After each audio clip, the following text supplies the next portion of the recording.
brasileira, mas também na Europa, que abastecer isso com alguma conexão. E é por isso que há muitos discursos aqui de líderes como Lula, como Gustavo Petro, como, enfim, o próprio Maduro, que são alinhados com os discursos europeus, que são os discursos dos globalistas europeus. Existe um alinhamento.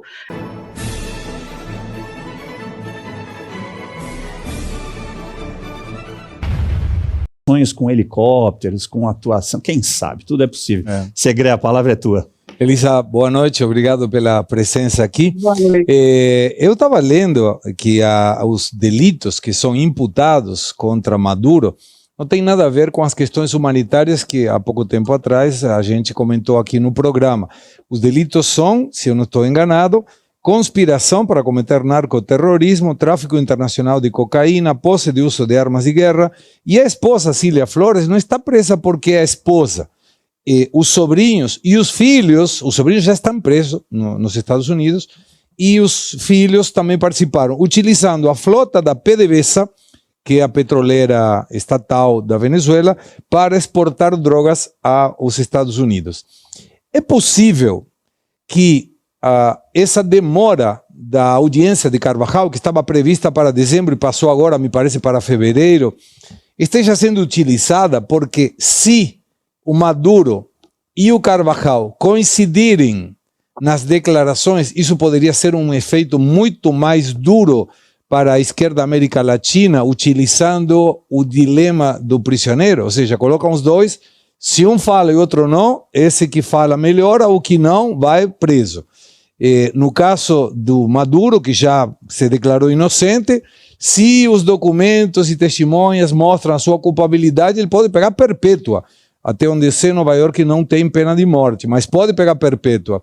E eles vão querer prender, obviamente, os filhos. E quando tem esposa no meio, filho no meio, aí a dureza do Maduro pode começar a ficar um pouco menor. Você acredita que o Carvajal pode ajudar a que Maduro delate mais coisas da América Latina, especificamente do Lula? Vamos lá, vamos por partes. A acareação, ela não é uma tradição, até onde eu sei, dos Estados Unidos, que é colocar, né, as duas figuras juntas, mas pode acontecer, né, é possível que aconteça. Neste momento, como que as coisas estão configuradas? Carvajal tem, a princípio, essa audiência em fevereiro, e a de Maduro foi marcada para o dia 17 de março. Então, as coisas tendem a se encaixar. Carvajal, ele está sendo julgado pelo mesmo juiz que está julgando Maduro, né? Na verdade, o contrário, o mesmo juiz que foi designado para Maduro é o que já está com o caso do Carvajal. Então, Carvajal, suas informações detalhadas, onde ele descreve com muitos nomes e documentos e locais e cidades e datas e rotas, ele descreve muito bem tudo isso. Isso está sendo usado, provavelmente, né, como um material muito importante para a acusação sobre Maduro. Então, o Carvajal é a testemunha principal. Por quê? Porque Carvajal é o ex-general que fazia parte do Cartel de los Soles. O que os Estados Unidos acusam? Maduro de ser o chefe do Cartel de los Soles. Maduro diz o quê? Não, eu não sou o chefe porque eles fizeram o que fizeram sem eu saber. Né? Então, na verdade, geralmente é difícil você colocar um chefe de Estado numa situação que fique comprovada a sua culpa por causa disso. Ele geralmente alega que ele não sabia que os subordinados fizeram por conta própria. É isso que Maduro fala.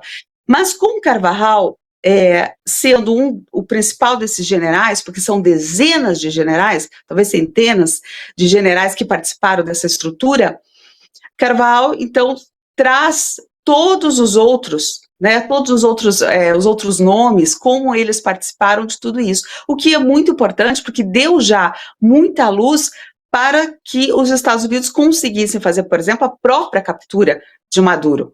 Então, foram os detalhes que Carvajal entregou e que ajudou os Estados Unidos nessa operação. Agora, Maduro ele não tem saída, né? Ele ficou sem saída, não só por ter sido capturado, mas também porque existem todas essas provas, muitas provas contra ele, muita coisa comprovada.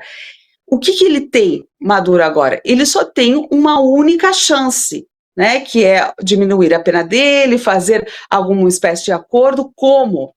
Entregando mais informações, entregando mais nomes. Essa é a única chance que ele tem. Então, se ele bater na tecla, por exemplo, não, eu sou inocente, apesar de todas as provas, né, as coisas vão ficar muito complicadas para ele. Agora, se ele explicar melhor, né, todo o funcionamento, por exemplo, de uma estrutura como o Foro de São Paulo, como é que são as outras lideranças, as coisas podem ficar melhor para ele. E o que os Estados Unidos fariam com essas informações? Por exemplo, vamos pensar nesse cenário. Maduro entrega a Lula, né? Mostra, não, Lula esteve comigo nessa articulação. Por quê? Porque, por exemplo, Carvajal já contou que essa estratégia de inundar os Estados Unidos com drogas, ela foi desenhada em Cuba, em Havana. E diz que lá em Havana, nessa reunião onde foi traçado tudo isso, esse plano, estavam muitas pessoas que não eram os líderes diretamente, mas ligados a esses líderes, né? Inclusive do Brasil. Né? Quem que é do Brasil e que sempre ficou lá em Havana, em Cuba, que fazia parte dessa questão intelectual? Por exemplo, José Dirceu. Né? Nós temos aí vários nomes que sempre frequentaram Cuba com esse intuito de pintar os Estados Unidos como, né, os imperialistas, essa coisa toda. E eles traçaram este plano. Carvajal deu detalhes e falou, olha, vocês pensam que foi na Venezuela? Não, na Venezuela foi a operação, toda a operação Venezuela-Colômbia.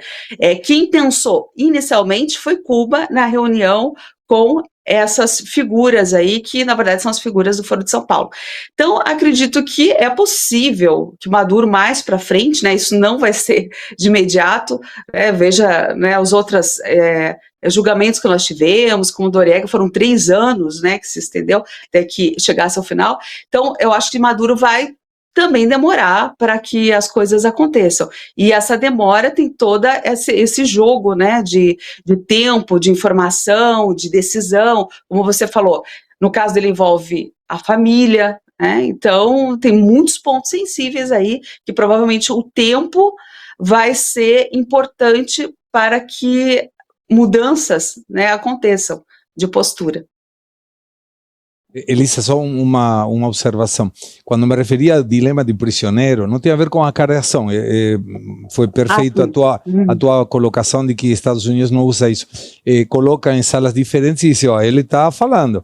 Se você falar também, então apenas os dois diminui. Se um fala e o outro não, a pena de quem não fala aumenta. Se nenhum dos dois fala, e bom, o Carvajal já está falando, então os dois podem se atrapalhar. Mas vou trazer um exemplo pessoal. Eu me infiltrei na reunião do Foro de São Paulo em junho de 2023, que foi realizada em Brasília. Naquele momento, foi mencionado que o vínculo entre o Brasil através do PT e do MST, que tinha inclusive elementos do MST que faziam educação, não sei como, faziam, sei lá, treinamento na Venezuela, e tinha gente da Venezuela que estava infiltrada aqui no MST. Naquele momento, a Universidade de la Comunicação Latino-Americana, que está em Venezuela, era a que utilizava a metodologia para saber o que nós, conservadores, estávamos falando aqui. Ou seja, eles faziam toda a verificação do que era feito aqui. E naquele momento me chamou muito a atenção, antes de ser convidado a me retirar, porque eles me reconheceram, que o intuito era colocar América Latina e, se possível, Estados Unidos baixo o manto do comunismo. Lógico, eram 75 mil, me parece, americanos comunistas, e eu perguntei, não é mais fácil vocês irem para Nicarágua, Cuba ou Venezuela, ou Argentina, que nesse momento era esquerdista, de que convencer a 340 milhões de americanos a serem comunistas? Bom, aí eles caíram fora. Mas fica muito claro que no Foro de São Paulo teve um desdobramento através de Fidel Castro na conformação do Cartel de los Soles, que junto com o Maduro é a acusação que está tendo hoje. Então, me parece que os Estados Unidos estão entrando no nervo, no coração do Foro de São Paulo, e aí vem a pergunta, você acha que essa situação Maduro, Carvajal, pode atrapalhar a continuidade do Foro de São Paulo e dessa forma incomodar a dirigência esquerdista aqui no Brasil? Não só o Foro de São Paulo, não só no Brasil, mas vai atrapalhar um outro aspecto bem importante de uma guerra que não está se falando muito, mas que está bem configurada, que é a dos antiglobalistas contra os globalistas, né? Então, essas coisas estão muito conectadas, embora, né, à primeira vista pareça que nós estamos falando de vários pontos, na verdade são pontos bastante conectados, e a gente percebe isso nas próprias manifestações, né, contra os Estados Unidos, ora a favor. E eu vou explicar melhor isso. Nós, quando os Estados Unidos se preocupam, por exemplo, em desmantelar, né, essa estrutura, que é a estrutura do Foro de São Paulo, ele também acaba chegando nos globalistas europeus. Hoje, Trump, a direita americana, por exemplo, ela é muito... Ela acha um horror que organismos supranacionais, como, por exemplo, a ONU, OMC, OMS, estivessem, como estava há pouco tempo, dando ordens, né, para os países, dizendo, não, essas são as diretrizes e é isso que vocês precisam seguir.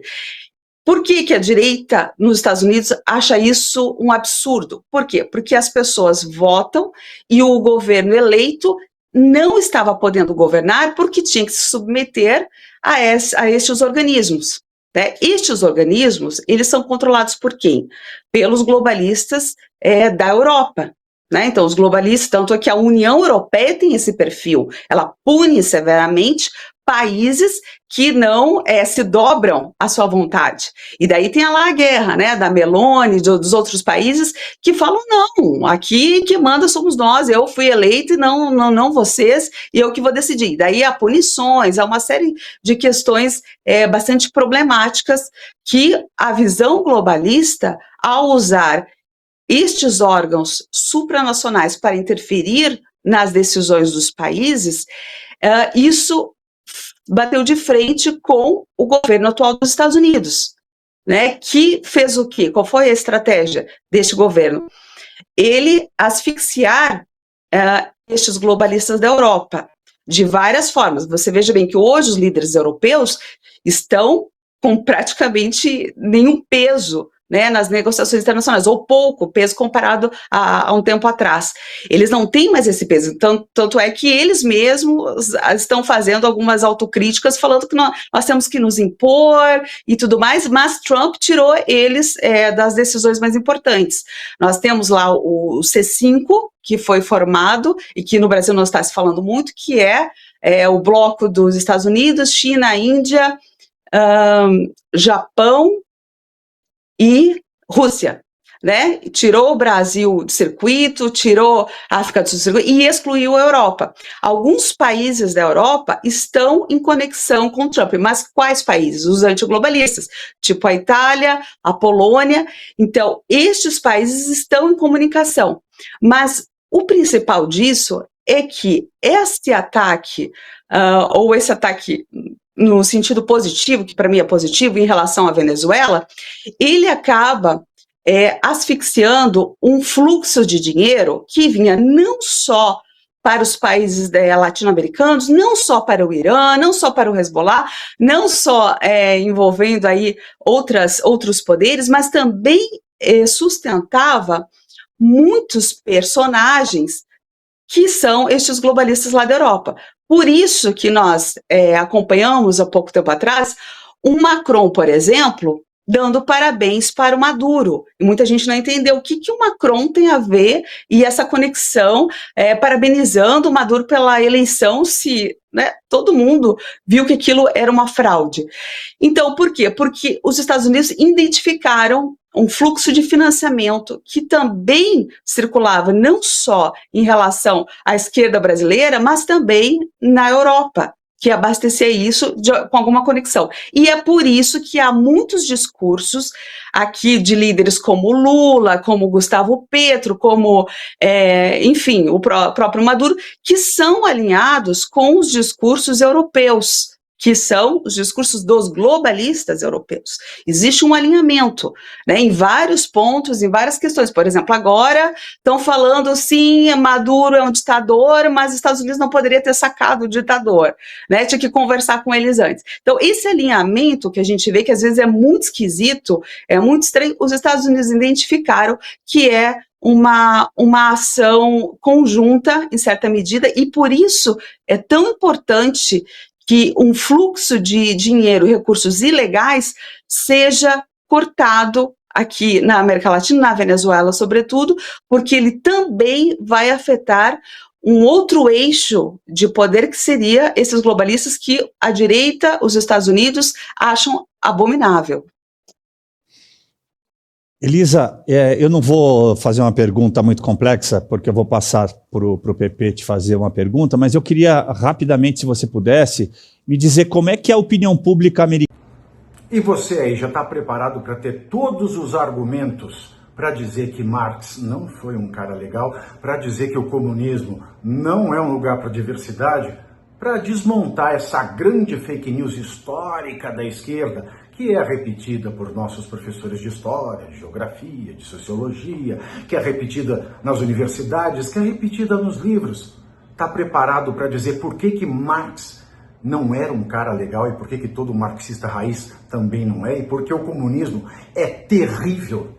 Você já leu Nos Anais de Marx? Pois é, aqui nesse livro você vai encontrar tudo o que você precisa saber para responder aquele sabichão que diz que Marx é um cara legal, pois não é. Leia agora, Nos Anais de Marx, a trolha do comunismo transviado para encaçapar idiotes. À venda em todas as livrarias do Brasil, pelo site ou nas lojas físicas. Não deixe de ler.